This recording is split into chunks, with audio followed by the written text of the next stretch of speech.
আপোনালোকে জানে যে প্লাষ্টিক আমাৰ পৃথিৱীৰ কাৰণে কিমান ক্ষতিকাৰক।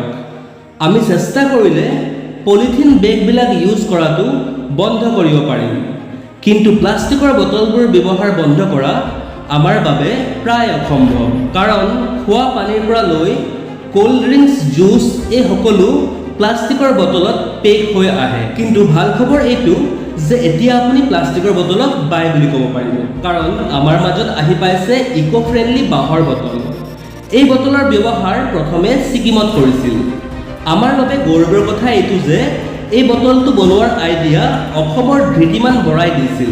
এনেধৰণৰ এটা বটল বনাবলৈ প্ৰায় 4 পৰা 5 ঘণ্টালৈকে সময় লাগে, যাক সাধাৰণতে ভলুকা বাঁহৰ পৰা প্ৰস্তুত কৰা হয়। এই বটলবোৰ দেখিবলৈ বজাৰত দেখা পোৱা আন বটলতকৈ কোনো গুণে কম নহয়।